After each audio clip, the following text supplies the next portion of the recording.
Şimdi bana göre söyledin, benim dediğimi kaydaya alsalar bir de zaten benim bir çözüm önerim olmuş olsaydı Maliye Bakanı ismi Mehmet Şimşek olmazdı, Ahmet Çiçek olurdu. Artık biz böyle yol parasını düşürecek hale gelmişiz. İşte bir yere nasıl gideceğiz, bir yerden nasıl döneceğiz? Bunun hesabını yapmamız gerekiyor. Eğitim hayatımız çok zorlaşıyor. Maddi açıdan üniversitelere bakıyoruz yine olmuyor. Ekonomi zaten kriz. Aileyi de zorluyor. Herkesi her şeyden zorluyor. Ülke olarak zaten en geride olan ülke olabiliriz ekonomi üzerinden. Kendi hayatımızı idame ettiremiyoruz. Bir yol parasını bile çıkartamıyoruz yani. Bir genç olarak bir de çalışmasak hiçbir şey yapamıyoruz. Başlarımız eğer biz bu soruna çözüm üretemiyorsa sıkıntı ondan kaynaklanıyor. Gitsinler yani. Çözüm üretebilen insanlar varsa gelsin diyeceğim, onlar da gelse üretemez. Bence eşit şartlarda insanların yaşaması gerekiyor. Yani yaşam şartlarının eşitlenmesi gerekiyor. Mesela zengin çok zengin, fakir çok fakir. Yani en büyük etken bu bence. Genç Bakış programından merhaba değerli izleyenler. Yeni bir programla karşınızdayız. Bu hafta da Ahmet'teyiz. Gündemimizde ekonomik kriz olacak. Zira ekonomik kriz gün geçtikçe derinleşiyor. Biz de bunun gençlere nasıl yansıdığı üzerinde durmaya çalışacağız. Programımız başlıyor.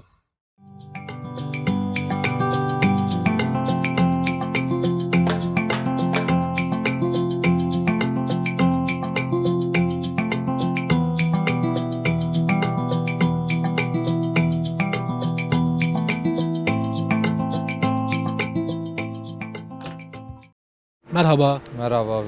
Siz bir genç olarak ekonomik krizi nasıl değerlendiriyorsunuz? Siz yaşamınızı idame ettirebiliyor musunuz?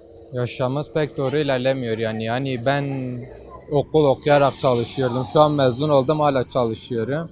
Hani üniversite hayali olan bir genç hem okuyarak hayatını geçiremiyor yani. Yani aileden bir destek alamayınca, bir maddi gelir olmayınca okumak dahi mümkün olmuyor. Hele ki bu devirde çok zor şartlar altında eğitim görüyoruz. Ekonomi buna da yansıyor yani, eğitime olur, iş hayatına olur. Çok yönde bizi etkiliyor yani abi. Şimdi aslında yıllardır bir kriz söz konusu. Bir genç olarak sana göre bu kriz neden ortaya çıktı? Nasıl bu kadar büyüdü? Ve niye çözülemiyor? Çözülememesi bence Türk-Kürt ayrıştırıcılığından da kaynaklı olabilir. Yani benim düşüncem böyledir. Çünkü eşit şartlar altında yaşamıyoruz. Çünkü mesela bir Kürt batı tarafına giderse orada burada gördüğü muameleyi göremiyor olabilir. Yani Bursa olur, Konya olur. Hani Yani bölgeye daha farklı politikalar mı uygulanıyor? yansıyor bence. Hani mesela bir Türk bu doğu tarafına gelirse el üstünde ağırlanıyor. Bizim halkımız biraz daha sevecendir. Ama yani onlara da laf etmek istemiyorum ama bizden biri mesela oraya gidince aynı tepki, aynı hareketleri, aynı yorumu onlardan alamıyoruz. Yani bakış açıları bile bize biraz farklı yansıyor valla. Bir adres bile sorunca yani sıkıntı yaşıyorsun. Evet. İçinden geçtiğimiz bir barış ve demokratik toplum süreci de var. Bir yılı aşkın bir süredir. Bir genç olarak sana göre barış, onurlu barış olursa bu ekonomik problemler aşılır mı? Yani kısmen düzelir ama tamamen değil. Çünkü içimizdeki sıkıntı çözülür yalnızca. Bunun dış etkenleri de var yani. Peki nasıl, yani tamamen nasıl çözülür sana göre? Tamamen aslında sistemin tamamen değişmesi gerekiyor bence. Nasıl bir sistem olmalı? Nasıl bir sistem olmalı? Bence eşit şartlarda insanların yaşaması gerekiyor. Yani yaşam şartlarının eşitlenmesi gerekiyor. Mesela zengin çok zengin, fakir çok fakir. Yani en büyük etken bu bence. Dış faktör olsun, içi olsun, savaşlar falan etken değil. Zengin zenginse fakir fakirdir. Bu böyle artık sisteme geçirilmiş. Son olarak buradan bir çağrın var mı? Çarem yok valla. Sadece şunu demek istiyorum. İnsanlar adaletli olsun, birbirlerine sevgiyle, saygıyla yaklaşsın. Bu kadar, başka bir şey değil. Tamam, çok teşekkür ederiz. Rica ederim.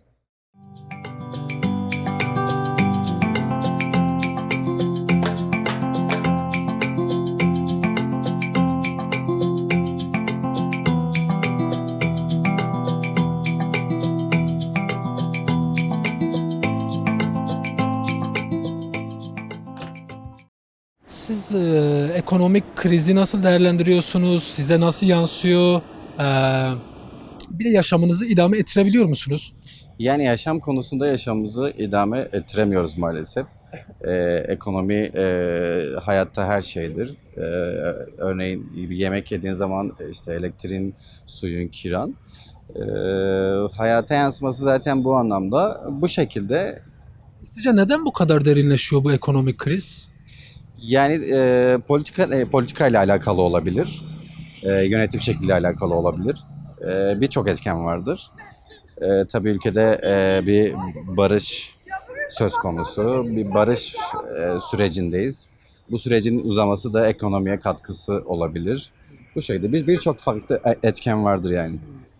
Yani onurlu bir barış olursa, onurlu bir barış sağlanırsa ekonomik kriz aşılır mı? Kesinlikle aşılır çünkü en azından daha çok demokrasi anlamında ilerlemiş oluruz. Bu da ekonomiye katkısı elbette olur. Peki buradan bir çağrın var mı? Ne söylemek istersin? Bir an önce barışın olması, ülkenin refaha kavuşması, ekonomik anlamda daha da iyi yerlere gelmemiz bu şekilde. Ekonomik kriz bir genç olarak size nasıl yansıyor? Yaşamınızı idame ettirebiliyor musunuz? Ettiremiyoruz. Eğitim hayatımız çok zorlaşıyor. Yeni tercih vermekten geldim. Maddi açıdan üniversitelere bakıyoruz yine olmuyor. Ekonomi zaten kriz. Aileyi de zorluyor.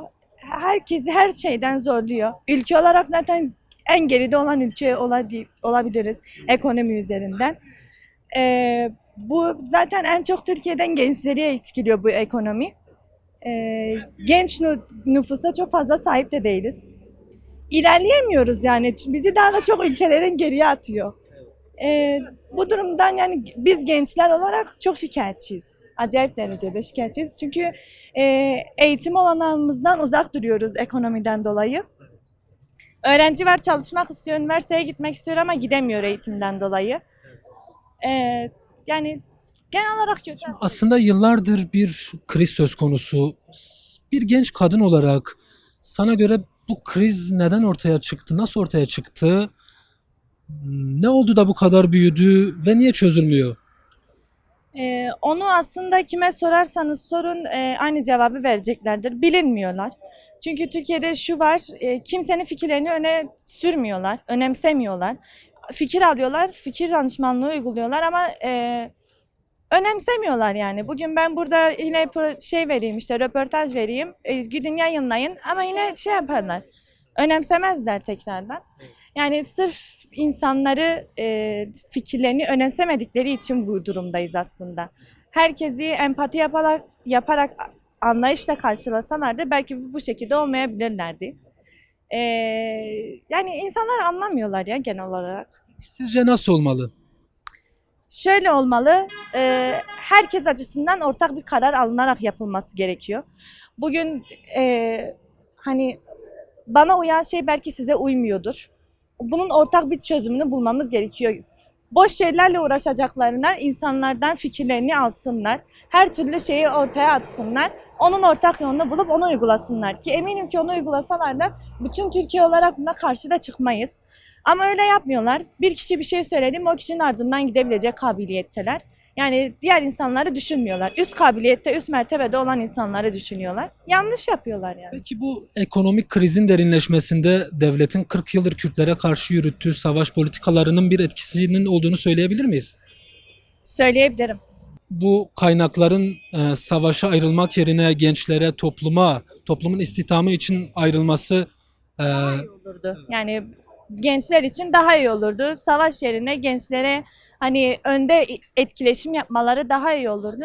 Savaştan yana olmamaları gerekiyordu ama öyle yapıyorlar. Yanlış yapıyorlar yani. Gençleri de buna sürüklüyorlar ama yanlış yapıyorlar. mesela içinden geçtiğimiz bir barış ve demokratik toplum süreci de var. Sizce onurlu barış olursa, onurlu barış sağlanırsa bu ekonomik problemler aşılır mı? Yani aşılır diye düşünüyorum ama yine de aşılmaz. Çünkü Türkiye böyle bir yer. Aşılmaz. Yine ülkemi severim, yaparım, sayarım ama ekonomi dışında yani ekonomi çok kötü ya. O şeyde ülkeler arasında en dipteyiz yani.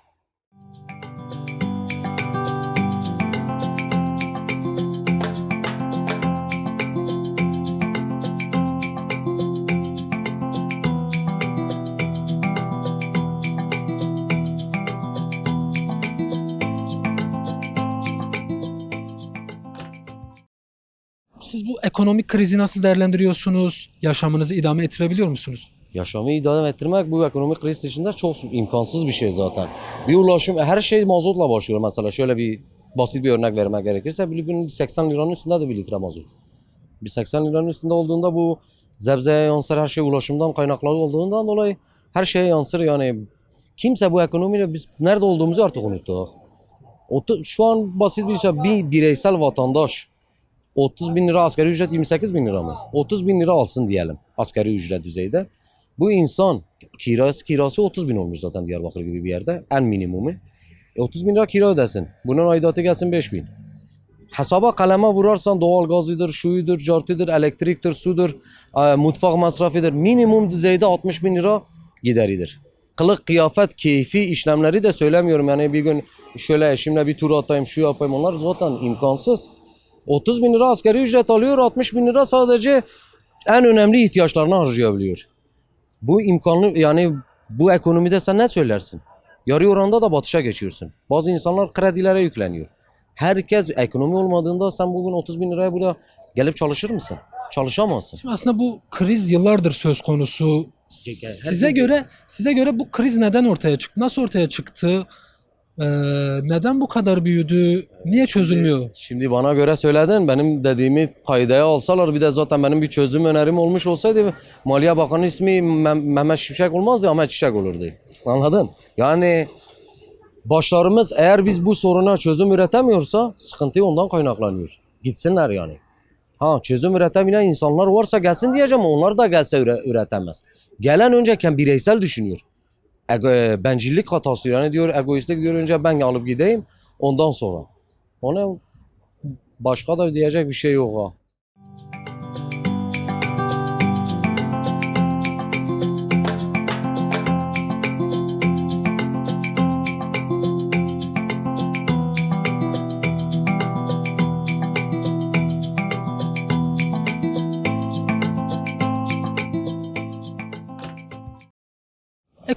Ekonomik kriz sizi nasıl etkiliyor? Yaşamınızı idame ettirebiliyor musunuz? Ekonomik kriz şu anda bizim yaşam alanı açısından hiçbir şekilde idame ettiremiyor. Bugün alacağımız maaş ne kadar olursa olsun en kötü bir asgari ücreti düşünelim. Bir kirası 20 bin lira olduğu zaman zaten 8 bin lirayla yaşayamaz. Ekonomik kriz gerçekten bugün bir asgari ücreti için bir hiç demektir. Çünkü ne yiyebilir, ne içebilir, ne hastalanabilir. Yani ne üstüne başına bir şey alabilir. Hiçbir şekilde geçimini sağlayamaz bu insan. Bugün zaten ülke olarak zor durumdayız. Zor durumdayız. Yani sonuç olarak dünyadaki savaşlar bizi etkiliyor. Attığımız adımlar hep onlarla bağlantılıdır. Bugün markete gidiyorsun, dünkü fiyatlarla aynı değil. Bir doğayı çıkardılar. Bugün doğa uygulamasından 2 lira su başına zam gelmiş. Ekonomik krizin neresi iyidir burada? Yani yapılan yanlış politikalar. Tamam bir uygulama yaptın ama insanlar yine mağdur. Hangi politikalar bunlar? Zaten siyasi politikalar sonuç olarak bizi bağlıyor. Attıkları adımlar hiçbir şekilde tutmuyor. Yani günden güne biz zamlarla karşılaşıyoruz. Biz aldığımız maaşı enflasyona yenik düşürüyoruz. Bugün enflasyon en kötü %70'lerde, %80'lerdedir. Hala zorluyorlar. TÜİK %30'larda gösteriyor, %40'larda gösteriyor. Yani yalan siyasetle bu iş olmaz zaten. Biz belki bilmiyoruz, bildiğimiz kadarıyla konuşabiliyoruz. Bir de bilmediklerimiz zaten var. Yani bu şekilde devam ediyor. Şimdi aslında yoksulluk her geçen gün artıyor. Şimdi iktidara baktığımızda yüksek maaşlar, işte lüks yaşamlar, Evet. saraylar. Doğrudur. Ama halka baktığımızda işte halk yoksullukla boğuşuyor. İktidar ve halk arasındaki bu uçurumu nasıl değerlendiriyorsunuz? Yani bizi yönetebildikleri kadar yönetsinler. Sıkıntı yok. İyi yönetsinler. Bizim kimseyle bir sorunumuz zaten yok şahsi olarak. Yani benim çocuğum da gitsin en güzel okullarda okusun. Milli Eğitim Müdürümüzün, Milli Eğitim Bakanımızın çocukları devlet okullarında okuyamaz. Çünkü onlarda o sınır var. Benim çocuğum orada okuyor. Aynı eğitimi görecek halbuki. Ama o gönderiyor Avrupa'ya mesela. Ben de göndermek istiyorum. Ekonomik durumumu iyi ettikten sonra ben de göndermek istiyorum. Bugün bir milletvekilinin maaşına bakıyorsunuz. En kötü Allah bilir ne kadardı. 500-600 lira civarında da belki. Adam zaten bir kere milletvekili olduktan sonra dünyasını garanti ediyor. Aslında bu 40 yıllık süreçte 3 milyon dolarlık, 3 trilyon dolarlık bir rakamdan söz ediliyor. Şimdi bu toplumun refahı için, istihdamı için ayrılsa bu bütçeler daha iyi olmaz mıydı? Zaten ekonomik olarak savaşa harcanan para bugün vatandaşa harcansaydı biz bu durumda olmazdık. Günde 1 lira her 85-86 milyon 90 milyon nüfusumuz var. Günde 1 lirayı bir fakire bir kişi dağıtsa 90 milyon para yapıyor zaten. Fakir kalmaz ortada. Zaten bu siyasetler hep menfaattır. Yani biz Kürt olarak da yaşamaya çalışıyoruz zaten çok şükür. Ama siyasi olarak bu tabii ekonomik olarak bize yansıyor. Bu 3 milyar dolar, 30 milyar dolarlar savaşa yatırılacağına, yatırım yapılacağına bize halka dağıtılsaydı çok daha güzel olurdu. Yani bu enflasyonu biraz düşürsünler ya valla yani artık insanlar birbirini yemek zorunda kalacak. Şimdi aslında içinden geçtiğimiz bir barış ve demokratik toplum süreci de var. Bu bir yılı aşkın bir süredir. Sizce onurlu bir barış olursa bu ekonomik problemler aşılır mı, çözülür mü? Onurlu bir barış olduğu zaman otomatikman zaten şu anda Kürtlere yönelik demek istemiyorum aslında ama demek zorunda kalıyorum. Savaşa yönelik yapılan yatırımlar halka dağıtılacak. Halka dağıtıldığı zaman refah payımız artacak. En azından yani bir de bu Kürt-Türk çatışması zaten bitecek. İnşallah barış olur. Zaten barış var aslında ama bize yansıtılmıyor. Bize lanse edilmiyor yani. Yani biz Kürtlerle Türkler zaten her zaman kardeşti. Biz bu toprakları beraber kurduk. Bu Mezopotamya'nın ana sahipleri Kürtlerdir, Zazalardır. Yani Türklerdir. Yatırımları savaşa yapıyorlar. Yapmasınlar artık. Yani bizi artık görsünler.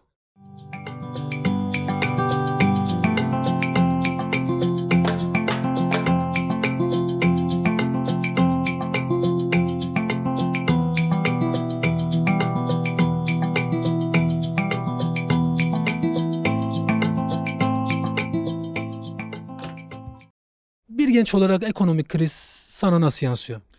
Yani ekonomik kriz şimdi halk içindeki etkiye göre bizim üstümüzde daha etkisi şey olarak daha azdır. Mesela arkadaş ortamında, arkadaş grubumuz olarak mesela biz kendi aramızda komünleşerek mesela bir alışveriş olacaksa yapıyoruz. Mesela bir yere gittiğimizde mesela herkes cebinde olan paradan bir kısmını verir. Mesela bir şey hesabı öderiz. Mesela bunun yanında bizim dışımızda mesela halk içinde şu sorun var mesela kapitalizmin getirdiği mesela bazı zorunlu alışkanlıklar gibi oluşan şeyler var mesela beyin içinde nasıl diyeyim beynin kendisinde hani oturmuş bir kalıp var. Sistem insanları bir kalıba koymuş ve bu kalıp insanları bazı şeyleri almaya itiyor. Nasıl örnek veriyorum bugün bir genç bir kafeye gitmediğinde arkadaşlarıyla mesela kendini eksik hissediyor. Mesela niye eksik hissedecek kendini? Örnek veriyorum mesela bizim şu an Ahmet'in 4 yerinde mesela bizim komünlerimiz var. Örnek veriyorum mesela Sur'da Amargi var, Köder var. Mesela Ayşaşan Parkı'nda Gipder var. Peyas'ta tekrar aynı şekilde Gipder var. Mesela bizim bu komünlerimize gelip bizim komünümüze katılıp çok bir böyle ekonomik olarak ekonomiyi de çok düşünmelerine gerek kalmaz. Yani zaten her şeyi komünleşerek yapıyoruz buralarda. Yani sistem insanları aslında ekonominin kriz olduğuna itiyor. Sistem bunu yapıyor. Kapitalizmle yapıyor. Yoksa niye bir gencin kafeye gitme zorunluluğu olsun ki beyninde? Niye bir arkadaşıyla bir kafeye bir yere gittiğinde hani öyle bir zorunluluk hissetsin kendinde? Yılları bulan bir kriz söz konusu. Sana göre bir genç olarak bu kriz nasıl ortaya çıktı? Ne oldu, büyüdü, niye çözülmüyor? Yani aslında bu da sistemden, devletten geliyor bir yerden. Sürekli mesela devletin bir savaş içinde olduğundan. Örnek veriyorum mesela bugün en ucuz bir savaşta kullanılan bir silah ne kadar paradır mesela? Mesela bu savaşta askerlere verdikleri paralar ne kadardır mesela? Biz yani niye dünyada savaş için bu kadar para harcanıyor? Mesela sen o kadar parayı mesela bir savaş için harcayacağına sen ülkeni güzelleştirebilirsin yani ülkende bir sürü güzel şey yapabilirsin. Mesela bir yazı çıktı karşıma. Mesela, bu son 20-25 yılda sadece savaş için 2 milyar dolar para harcanmış Türkiye'de. 3 trilyon dolar. 3 trilyon dolar. 3 trilyon dolar. Sabah 3 trilyon dolara sen Türkiye'de yeni bir şehir kurabilirsin. Ve sen burada çok güzel şeyler de yapabilirsin yani. Mesela gençler için olsun, çocuklar için olsun, yaşlılar için olsun. Mesela şu an toplumun içinde çürümüş bir toplumsallık var mesela. Mesela eskiden biz mahallelerimize girdiğimizde mesela anneler mesela kapıların önünde oturur sohbet ederdi. Yine bir komün ruhu olurdu mesela. Şu an sistemin çürüttüğü bir ruh var aslında bizim halkımızın içinde. Şimdi aslında gündemimizin anlamına bir yandan da bugün heyet aracılığıyla Kürt Halk Önderi Abdullah Öcalan bir mesajı yayınlandı. Bu yayınlanmış olan mesajda Kürt Halk Önderi Abdullah Öcalan işte demokratik hukuk sağlanırsa ekonomik olanakların önü açılır dedi. Bunu nasıl görüyorsun? Yani demokratik hukuk sağlanırsa Ekonomik olanakların da önü açılır. ya zaten mesela bu ülkede demokrasi olmadığından dolayı ekonomik kriz oluyor. Demokrasi olsaydı örnek veriyorum bugün asgari ücretle çalışan bir insanın maaşı 30.000 TL olmazdı. Ve bunun yanında da mesela bir asgari ücrete yılda bir zam geliyor. Değil mi? Yanlış değil. Yılda bir zam geliyor. Mesela bakıyorsun her şeye haftada bir, 3 günde bir, ayda bir zam geliyor mesela. Sen yıllık belirliyorsun bir insanın maaşını. Asgari ücrete göre bir yıllık belirliyorsun. Ama sen her hafta her şeye zam atıyorsun. Mesela bu demokratik bir şey midir? Demokratik bir ülkede olsaydık şu an, demokrasi olsaydı bunlar yaşanmazdı zaten. Hadi bunlar yaşandı diyelim yine halka sahip çıkılırdı. Şunu söyleyebilir miyiz? Onurlu bir barış olursa bu krizler aşılır diyebilir miyiz? Diyebiliriz. Şey diyorlar hani en kötü barış en iyi savaştan daha iyidir. Mesela bizim barışımız en kötüsü olsun ama savaş olmasın yani. Çünkü bu halk artık savaşa dayanabilecek bir halk değildir. Türk halkı olsun, Kürt halkı olsun savaşa dayanabilecek bir halk değildir artık. Yani tüm toplumsal krizler aşılır. Yani tabii bir anda aşılabilecek şeyler değildir bunlar. Çünkü 20 yıllık 30 yıllık gelen bir zedelenme var. Ama tabii bunları hani insan el ele verirse çözebilir hani diyor. Bir elin nesi var, iki elin sesi var hani.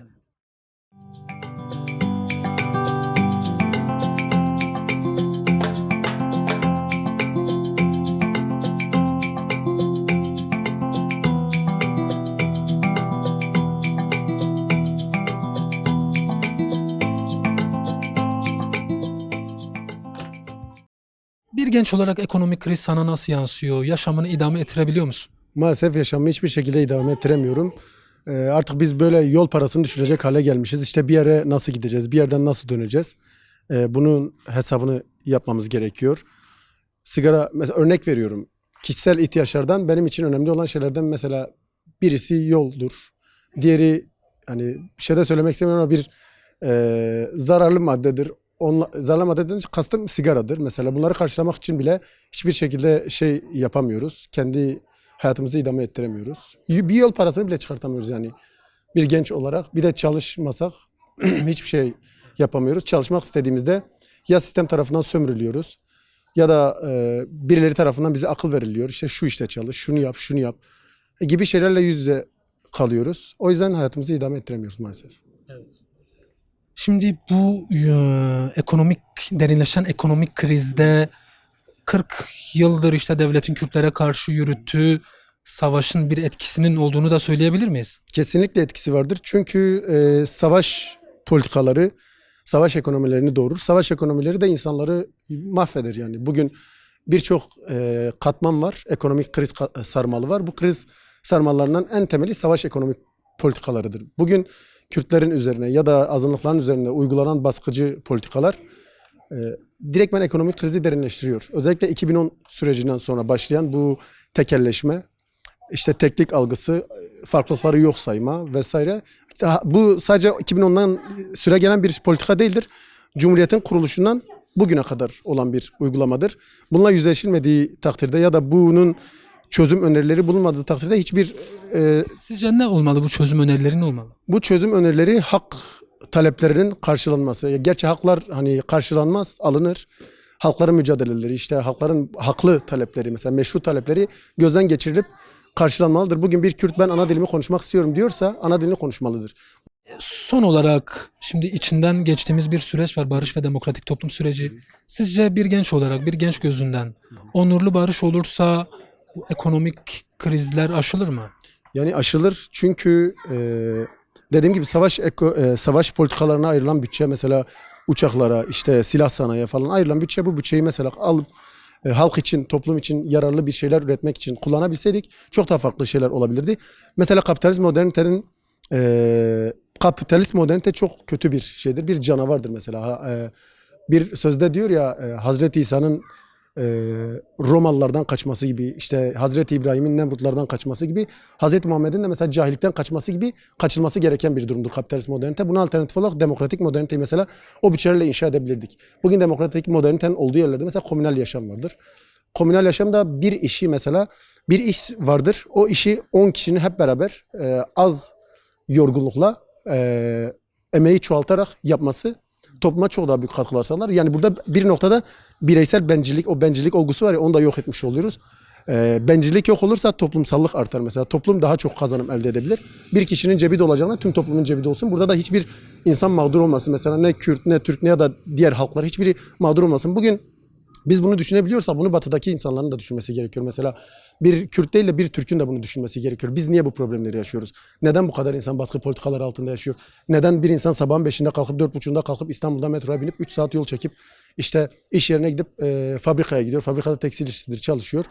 Bunu sorgulaması gerekiyor. Yani özellikle de kadınların bunu sorgulaması gerekiyor. Mesela bir kadın olarak kadın kimliğiyle baskı altına alınıyoruz. Mesela kadın kimliğine dönük bir saldırım var. Ondan sonra işçi olarak da bir baskı altındasın. Metropol şehirlerde yaşıyorsun ve eziliyorsun, sürekli eziliyorsun. Bir yerden sonra seni bunalıma sokuyor. Bir buhrana giriyorsun ve buhrandan da kurtulamıyorsun. Yani hali hazırdaki mevcut düzende hiçbir şekilde bu çarkın içinden çıkamazsın. Bu çarkın içinden çıkmanın tek yolu bencillikleri yok sayıp birilerinin bencilliğini, birilerinin cebine doldurmasına karşı durup komünal yaşamı örgütleyerek yani buradaki örgütlülük kelimesi de yanlış anlaşılmasın. Yani üç kişinin yan yana gelmesi de bir örgütlülük oluşturur. Faydalı bir şey yapmak istiyorsa. Bugün komünal yaşam çok faydalı bir şeydir. Halkın, gençliğin, kadınların, işte hayvanseverlerin, ülkedeki bütün kesimlerin bir araya gelip bu komünal yaşamı inşa etmesi gerekiyor. Bu şekilde. Çok teşekkürler. Rica ederim. Sağ olun.